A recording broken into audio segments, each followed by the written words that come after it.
1 साल बीत चुका था। ढोलकपुर वापस शांत था। गांव के लोग फिर से खुशी से जीने लगे थे। हर पूर्णिमा को लोग एक दिया जलाकर ठुन ठुन ठुन साहुर को याद करते थे। पर एक रात कुछ ऐसा हुआ जो फिर से सब कुछ बदल के रख दिया। लाशें फिर से मिलने लगी। हर 2 दिन बाद किसी न किसी के घर के सामने एक कटी हुई लाश पड़ी होती। गांव फिर से कांप उठा। एक दिन सब लोग महाराज के पास पहुंचते हैं और रो रो कर गांव की घटनाओं के बारे में बताते हैं। रात को महाराज 2 सेनापतियों से कहते हैं, जाओ और खोजो इस कांड के पीछे कौन है। लेकिन सुबह सिर्फ उनकी लाशें लौट कर आईं। एक का सिर था ही नहीं, दूसरे के पैर कट चुके थे।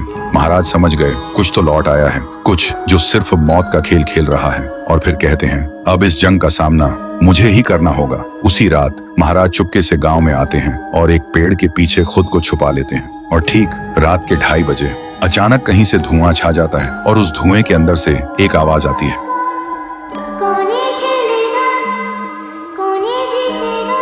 और फिर धुएं के बीच से निकलती है एक गुड़िया, गोल आंखें, एक बेजान सी मुस्कान, लेकिन चेहरा मौत का पैगाम।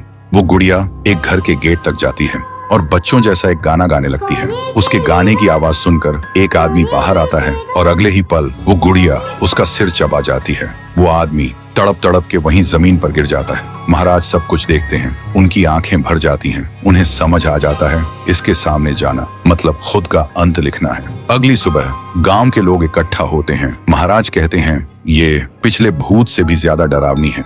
इसे सिर्फ वही हरा सकता है जो मौत को पहले ही हरा चुका है। और फिर एक पूर्णिमा की रात सब लोग दिया जलाकर पुकारते हैं, आप वापस आइए, आपके बिना ये गांव जिंदा तो है पर जीने जैसा नहीं। तभी एक आवाज गूंजती है, और उसी देह की आग से एक जलता हुआ पेड़ बनने लगता है और उसी पेड़ में से ठुन ठुन ठुन साहुर निकलता है। तभी फिर से वही धुआं छा जाता है और उसके साथ ही एक आवाज।